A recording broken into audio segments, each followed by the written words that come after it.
आधार तो कुछ ज्यादा ही बदला बदला सा लग रहा था। सभी लंच के बाद हॉल में बैठे एक दूसरे से बातें कर रहे थे। तभी आधार, जो किसी का कॉल आने पर 5 मिनट पहले घर से बाहर गया था, वह किसी लड़की के साथ अंदर आया। उस लड़की की कमर में हाथ डाले हुए अंदर आया। उस लड़की ने वेस्टर्न ड्रेस पहना हुआ था, पर वह बिल्कुल भी रिवीलिंग नहीं थी। अंदर आते ही आधार ने सबकी ओर देखते हुए कहा, अटेंशन एवरीवन। आधार के कहने पर सभी ने उसकी ओर देखा।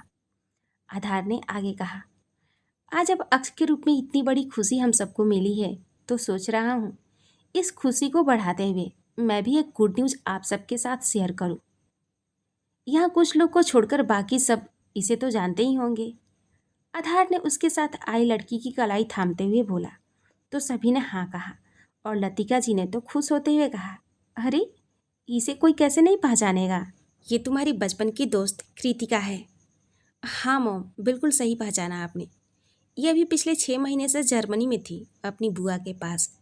अभी 10 दिन पहले ही आई है। एक्चुअली हम दोनों ने एक डिसीजन लिया है। आधार ने जैसे ही कहा, सभी लोग उसकी ओर देखने लगे। अभय जी ने कड़कती आवाज में पूछा, कैसा डिसीजन? मैं और कृतिका एक दूसरे से शादी करना चाहते हैं। आधार ने जैसे ही ये कहा, सबको जैसे झटका लगा, पर सबसे ज्यादा कशिश, पूर्णिमा और अभ्यंक को। लतिका जी की तो खुशी का ठिकाना ही नहीं रहा। आखिर उनके मन के लायक उनकी बहू जो मिल रही थी। अभ्यंक ने पूर्णिमा को देखा और फिर पूर्णिमा ने अभ्यंक को, और फिर दोनों की नजरें एक साथ कशिश पर, जो एक टक आधार को देखे जा रही थी। आंखें भर आई थी उसकी, पर आंसुओं को रोकना उसकी मजबूरी थी, और उन आंसुओं को बह नहीं पाना उनकी किस्मत। वहीं आधार तो खुश था और उसे देखकर जरा भी नहीं लग रहा था कि कशिश के वहां होने और ना होने से उसे फर्क भी पड़ता है। कशिश से अब रहा नहीं गया तो वे उठकर बाथरूम की तरफ चली गई। थोड़ी देर बाद अभ्यंक आधार के पास आया और बोला, ये तुम क्या कह रहे हो आधार? कल रात तक तो तुम कशिश कल रात तक मेरी आंखें बंद थी, पर अब खुल गई है। अभ्यंक की बात पूरी होने से पहले ही आधार ने कहा, लेकिन तुम तो पहले पहले क्या था और क्या नहीं, इस बात से कोई फर्क नहीं पड़ता है भैया। हम किसी को जबरदस्ती अपने साथ बांध तो नहीं सकते। कृतिका मुझसे प्यार करती है, उसने मुझे प्रपोज किया तो मैंने हाँ कर दिया। आखिर पूरी जिंदगी अकेला तो नहीं रहूँगा, एक ना एक दिन तो शादी करनी ही है। तो वह ऐसी लड़की से हो जाए जो मुझे जानती है और मुझसे प्यार करती है, उससे अच्छा और क्या ही होगा। इतना कहकर आधार वहाँ से चला गया। वहीं अभ्यंक और पूर्णिमा उसे जाता हुआ देखते रहे। अगले ही दिन कृतिका के मम्मी पापा से बात करने के बाद सगाई की डेट फिक्स हो गई। 3 दिन बाद की। घर में जोरों शोरों की सगाई की तैयारी होने लगी। आज आधार और कृतिका दोनों अपनी सगाई की शॉपिंग के लिए जाने वाले थे। उधर पूर्णिमा ने भी कशिश को उदास देखा तो अपने और अभ्यंक की शॉपिंग करने के लिए कशिश को अपने साथ बुला लिया। आधार और कृतिका इस समय एक डिजाइनर शॉप में थे, और कृतिका अपने लिए लहंगा पसंद कर रही थी और आधार के लिए शेरवानी, सगाई के हिसाब से। उन दोनों ने एक ब्लू कलर की कॉम्बिनेशन प्यारा सा सेट पसंद किया और वहाँ से निकलकर ज्वेलरी शॉप में आ गए। ज्वेलरी शॉप में पहले से ही पूर्णिमा कशिश के साथ बैठी अपने लिए ज्वेलरी पसंद कर रही थी, और कशिश बेमन से उसकी हाँ में हाँ मिला रही थी। कुछ देर बाद कशिश की नज़र आईने पर पड़ी, जिसमें दूसरी तरफ उसे आधार और कृतिका बैठे नजर आए। आधार कृतिका के हाथों में अंगूठी पहनाकर देख रहा था और दोनों साथ में हंस रहे थे। उन दोनों को इस तरह हंसता देख कशिश के दिल में एक दर्द सा उठा। उसने पूर्णिमा को देखा और कहा, मैं घर जा रही हूँ, तू आ जाना या फिर अपनी ससुराल चली जाना। इतना कहकर वे बिना पूर्णिमा की बात सुने तेज कदमों से वहां से निकल गई। आंखों से आंसू जितना पोंछती उतना ही उसकी आंखों से आंसू बह जाते। वे यूं ही खुद को संभालने की कोशिश करती हुई वहां से घर चली गई। पूर्णिमा वहां बैठी सोच ही रही थी कि कशिश को आखिर क्या हुआ। तभी उसकी नजर आईने पर पड़ी, जिसमें कृतिका और आधार साथ दिख रहे थे अपनी एंगेजमेंट रिंग की शॉपिंग करते हुए। पूर्णिमा को अब जाकर सारा माजरा समझ में आया। फिर उसने अपनी शॉपिंग की और आधार और कृतिका को डिस्टर्ब ना करते हुए उसने अपनी शॉपिंग पूरी की और वहां से निकल गई। पंकज जी हॉल में बैठे किसी से बात कर रहे थे। तभी कशिश वहां पर आई और उसने उन्हें अनदेखा करते हुए अपने कमरे में जाने लगी। तभी पंकज जी की नज़र उस पर पड़ी। उन्होंने उसे टोकते हुए कहा, कशिश। जी मामा जी। कशिश ने पलटते हुए कहा, यहाँ आओ बेटा। पंकज जी ने उसे अपने पास बुलाते हुए कहा। कशिश का मन तो नहीं था, पर बेमन से ही वे पंकज जी के पास गई। उन्होंने उसे अपने पास सोफे पर बैठाया और कहा, ये देखो, आधार और कृतिका की सगाई का कार्ड, डिजिटल कार्ड। क्या जमाना आ गया है ना, अब डिजिटल कार्ड भी होने लगे हैं। समय कहाँ से कहाँ निकल गया है, पता ही नहीं चला। पंकज जी ने अपना फोन कशिश के आगे करते हुए कहा। कशिश ने बेमन से उसे देखा, और देखती भी कैसे, उसमें आधार के साथ कृतिका जो थी, जहाँ उससे होना चाहिए था वहाँ कृतिका थी। अभय जी का फोन आया था, उन्होंने हमें कल सुबह ही बुलाया है। पंकज जी ने कशिश से कहा। कल सुबह क्यों? कशिश ने सवाल किया। मैंने भी यही कहा था कि सगाई तो शाम को होगी, तो हम सुबह आकर क्या करेंगे? तो कहने लगे, शादी का घर है तो अपने लोग साथ होंगे तो रौनक होगी। उनकी बात मुझे सही लगी तो मैंने भी हाँ कर दिया। तो तुम भी सुबह समय से तैयार हो जाना, हम 10 बजे तक निकल जाएंगे, ठीक है? पंकज जी ने कहा। ठीक है मामा जी, मैं सुबह तैयार हो जाऊंगी। इतना कहकर कशिश वहां से उठकर अंदर आ गई और अपने कमरे का दरवाजा बंद कर नीचे बैठकर रोने लगी। उसने खुद से कहा, तूने खुद से दूर किया है, फिर क्यों रोना आ रहा है तुझे? तेरा ही तो फैसला था उनसे अलग होने का, तो फिर किसी और के साथ उनका होना बर्दाश्त क्यों नहीं हो रहा? तूने ही कहा था किसी और के साथ आगे बढ़ जाने को, फिर आज जब वे आगे बढ़ रहे हैं तो क्यों बुरा लग रहा है? इतना कहकर वह जोर जोर से रो पड़ी। उसके रोने की आवाज़ इतनी तेज थी कि पंकज जी को बाहर तक सुनाई दे गई। उन्होंने कशिश के रूम का दरवाज़ा पीटते हुए कहा, क्या हुआ कशिश, तू रो क्यों रही है बेटा? क्या बात है?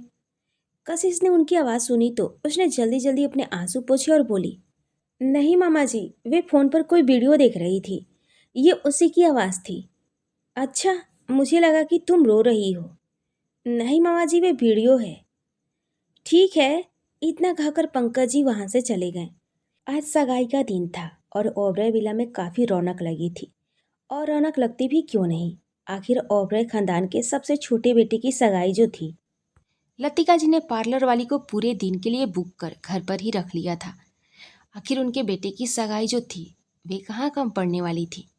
वे अभी हॉल में बैठी अपने हाथों में मेहंदी लगवा रही थी कि वहीं पूर्णिमा सारी तैयारियों का जायजा ले रही थी और अभ्यंक एक जगह खड़ा हो उसे बस निहारे जा रहा था। उसने लतिका जी को मेहंदी लगवाते देखा तो उसके दिमाग में कुछ आया। वे वहां से उस तरफ बढ़ गया जहां पूर्णिमा खड़ी डेकोरेशन वाले को सजेशन दे रही थी। अभ्यंक वहां पहुंचा और उन डेकोरेशन वाले को देखकर बोला, आप लोग जाइए और अपना अपना काम कीजिए, और इन्होंने जैसा बताया है बिल्कुल वैसा ही होना चाहिए। इतना कहकर उसने सभी लोगों को वहां से भगा दिया। पूर्णिमा ने उसे देखा तो अपने दोनों हाथ बांधते हुए बोली, क्या था ये सब? आपकी हेल्प कर रहा था और क्या? अभ्यंक ने पूर्णिमा के कंधे पर हाथ रखते हुए कहा। क्या कर रहे हैं आप?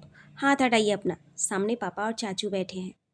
पूर्णिमा ने अपने कंधे से अभ्यंक का हाथ हटाते हुए कहा, क्या कहेंगे, मैं किसी और लड़की के कंधे पर हाथ थोड़ी रख रहा हूँ, मैं तो अपनी पत्नी के कंधे पर हाथ रख रहा हूँ। धर्म से, कर्म से, वचन से और कानूनन भी मेरा अधिकार है आप पर। अभ्यंक ने वापस से उसके कंधे पर हाथ रखते हुए कहा। वहीं दूसरी ओर आते हुए आधार ने उन दोनों को ऐसे देखा तो अपना फ़ोन निकालकर उन दोनों की एक प्यारी सी तस्वीर को अपने कैमरे में कैद कर लिया। आप ना पहले ही सही थे, सीधे साधे से। ये जब से मैंने आपको ग्रीन सिग्नल दिया है ना, आप बहुत ही बदमाश हो गए हैं। ग्रीन सिग्नल कब दिया आपने? उल्टा जब भी मैं प्यार की पटरी पर दौड़ लगाना चाहता हूँ, आप मुझे रेड सिग्नल दिखाकर रुक देती हैं। अभ्यंक ने अपनी कमर पर दोनों हाथ बांधते हुए कहा। क्या आप भी जगह तो देखिए कहाँ खड़े हैं आप? पूर्णिमा ने अभ्यंक को आंख दिखाते हुए कहा। जगह देखकर रोमांस नहीं होता भाभी, और वे भी भैया के लिए। आई एम श्योर भैया प्यार की बातें भी धौंस दिखाकर करते होंगे। आधार ने उन दोनों के पास आते हुए कहा तो पूर्णिमा जोर से हंस पड़ी, उसके साथ आधार भी। फिर उसी हंसी में अभ्यंक भी शामिल हो गया। वहीं दूरी पर बैठी कशिश उन तीनों को देख रही थी। मन में एक ख्वाहिश जगी कि काश इस परिवार का हिस्सा वे भी बन पाती, पर अब ऐसी कोई भी इच्छा रखना बेईमानी ही होगी। देखिए, मैं यहाँ किस काम के लिए आया था और आपने मुझे अपनी बातों में उलझा दिया। कुछ याद आते ही अभ्यंक ने कहा। मैंने उलझाया आपको अपनी बातों में? पूर्णिमा ने उसे घूरते हुए पूछा। देखिए, मुझे आपसे लड़ना नहीं है, आप इधर आइए मेरे साथ। इतना कहकर वह उसकी कलाई थामे वे उस ओर आ गया जहाँ लतिका जी बैठी मेहंदी लगवा रही थी। सुनिए, अभ्यंक ने मेहंदी लगाने वाली से कहा। जी कहिए, उसने हंसते हुए रिप्लाई दिया कि मेहंदी इनका लगाना हो जाए तो मेरी पत्नी के दोनों हाथों पर लगा दीजिए, और हाँ, बिल्कुल नई नवेली दुल्हन की तरह सजाइएगा इनके हाथों को, और फिर इनकी हथेली पर मेरा नाम भी लिखा होना चाहिए, अभ्यंक। उस मेहंदी वाली ने पहले पूर्णिमा को देखा, फिर अभ्यंक की ओर देखकर बोली, जी ठीक है, मैं वैसे ही लगा दूंगी। वहीं पूर्णिमा अपनी आंखों में हैरानी लिए उसे देख रही थी। लतिका जी का मेहंदी लगाना हो चुका था तो वे उठकर वहां से चली गई। उस मेहंदी वाली ने पूर्णिमा से कहा, आइए बैठिए मैम, अब आपको लगा दूँ। मेहंदी वाली ने पूर्णिमा को मेहंदी लगाना शुरू किया तो अभ्यंक वहाँ से चला गया। कुछ देर बाद कशिश खिड़की के पास खड़ी होकर शाम के लिए हो रही सजावट को एकटक देख रही थी। उसे वहाँ ऐसे खड़ा देख अभ्यंक आया और बोला, तो साली साहिबा, यहाँ अकेले क्या कर रही हैं आप? कुछ नहीं, बस ऐसे ही खड़ी हूँ। वे बाहर देख रही थी सजावट। कशिश ने बनावटी मुस्कान के साथ कहा, आपको मेहंदी नहीं लगवाना? अभ्यंक ने कशिश की हथेली को देखते हुए कहा, मैं लगवाकर क्या करूँगी? कशिश ने एक फीकी सी मुस्कान के साथ कहा, लड़कियों को तो शौक होता है ना इन सब का। हाँ, मुझे भी है, पर आज लगवाने की इच्छा नहीं है। जब शौक है, मौका भी है, तो लगवा लेना चाहिए। हो सकता है आज इस पार्टी में आपको भी कोई ऐसा मिल जाए जिसका नाम इस हथेली पर रच जाए। वाह, कमाल की बातें करते हैं आप। करना पड़ता है, आपकी बहन को खुश रखना है। जी, बहुत ही किस्मत वाला हूँ मैं। पूर्णिमा जैसी सुलझी हुई लड़की मेरी जीवन साथी बनी। अभ्यंक ने कहा तो कशिश मुस्कुराकर रह गई। जीवन का हर पल खुशनुमा हो जाता है अगर हम सफ़र अच्छा हो, और तब और भी अच्छा हो जाता है जब हम सफ़र मनमीत हो। जीवन में किस्मत हमें अपने मनमीत से ज़रूर मिलाती है। ज़रूरत है उसे सही समय पर पहचानने की। पूर्णिमा को देखकर मैं पहली बार में ही समझ गया कि ये मेरी जीवन संगनी हो सकती हैं। और फिर मैंने ज़रा भी देर नहीं किया और उनके सामने शादी का प्रपोजल रख दिया। जीवन आपको जब भी ये मौका दे तो उसे जाने मत दीजिएगा। अभ्यंक ने भूमिका बांधते हुए कशिश को समझाया। और जब लगे कि उस मौके को कोई मुझ तक पहुंचने ही नहीं दे रहा हो, उस मौके के लायक ही नहीं समझ रहा हो, तो क्या करना चाहिए? कुछ सोचते हुए कशिश ने अभ्यंक से सवाल किया। डिपेंड करता है कि आप उस लायक हैं या नहीं। ये समझने वाला कौन है? अगर आपका प्रेमी आपको अपने हमसफ़र के रूप में चाहता है तो इसका मतलब है कि आप सिर्फ उसके लायक हैं, और फिर तो किसी और के ओपिनियन की ज़रूरत ही नहीं है। और अगर फिर भी वे इंसान आपसे उस मौके को छीनना चाहता है तो आपको अपनी चाहत की चाहत पूरी करते हुए उस मौके को अपना बना लेना चाहिए। अगर हम आज चूक गए तो ज़िंदगी फिर दोबारा मौका नहीं देती है, याद रखिएगा। इतना कहकर अभ्यंक चुप हुआ। कशिश किसी गहरी सोच में डूब चुकी थी। अभ्यंक की नज़र उस ओर गई जहाँ पूर्णिमा को मेहंदी लग रही थी। उसका लगना हो गया तो अभ्यंक ने कशिश से कहा, इधर आइए, और कहते हुए उसे वे वहाँ ले गया और मेहंदी वाली से बोला, पत्नी की मेहंदी रच गई, अब मेरी साली साहिबा की हथेली सजा दीजिए। कशिश जो कहीं खोई हुई सी थी, उसने कोई विरोध नहीं किया। शायद उसे एहसास भी नहीं था कि अभ्यंक ने उसे मेहंदी लगवाने बैठा दिया है। कशिश के हाथों में मेहंदी लगाई जा रही थी और कशिश किसी सोच में गुम चुपचाप बैठी हुई थी। दिन ढलने लगा था और अब सभी लोग सगाई के लिए रेडी हो रहे थे। कशिश भी पूर्णिमा के रूम में बैठी कहीं शून्य में देख रही थी। पूर्णिमा अलमारी से अपने कपड़े निकाल रही थी। उसने अपनी अलमारी से एक कैरी बैग निकालकर कशिश की ओर बढ़ाते हुए कहा, तूने तो कुछ लिया नहीं होगा ना खुद पहनने के लिए? ये ले, पहन ले, मैं तेरे लिए लेकर आई हूँ। कशिश ने चुपचाप वे बैग लिया और पूर्णिमा के कहने पर तैयार होने चली गई। पूर्णिमा ने भी अपने कपड़े बदल लिए। अभ्यंक और बच्चे पहले ही तैयार होकर नीचे जा चुके थे। पूर्णिमा अपने बाल ठीक कर रही थी कि एक ब्यूटिशियन अंदर आई और उसने पूर्णिमा से कहा, लतिका मैम ने मुझे भेजा है आपको तैयार करने के लिए। पूर्णिमा ने एक नज़र कशिश की ओर देखा जो अपने दुपट्टे में पिन लगाने में उलझी हुई थी। पूर्णिमा ने उस ब्यूटिशियन से कहा, आई थिंक उसे ज़्यादा ज़रूरत है आपकी, आप उसे तैयार कीजिए, मैं खुद तैयार हो जाऊंगी। इतना कहकर पूर्णिमा खुद तैयार होने लगी और ब्यूटिशियन कशिश को रेडी करने चली गई। पार्टी शुरू हो चुकी थी। लड़की वाले भी आ चुके थे। आधार तो जैसे आज कयामत ढा रहा था। कृतिका भी बहुत ही खूबसूरत लग रही थी। सारे मेहमान आ चुके थे, बस पूर्णिमा और कशिश दोनों अब तक नहीं आई थी। अभय जी ने अभ्यंक से कहा, अभ्यंक, ये बहू अब तक क्यों नहीं आई? सारे मेहमान आ चुके हैं और उसे ही पूछ रहे हैं। घर में सगाई है और घर की बड़ी बहू ही गायब है। जाकर बुला लाओ उसे। अभय जी ने नाराजगी जताते हुए कहा। जी चाचू, अभी बुलाकर लाता हूँ। इतना कहकर अभ्यंक जाने को हुआ कि उसकी नज़र घर के मुख्य द्वार से बाहर आती कशिश और पूर्णिमा पर पड़ी। दोनों ही बहुत खूबसूरत लग रही थी। अभ्यंक तो जैसे होश खो बैठा। इतनी बेबाक, इतनी बोल्ड और ज़्यादातर प्रोफेशनल रहने वाली उसकी पत्नी साड़ी में और भी परफेक्ट बहू के रूप में इतनी मासूम, इतनी दिलकश, इतनी खूबसूरत लग सकती है। अभ्यंक का तो उस पर से नजरें हटाना ही मुश्किल हो रहा था।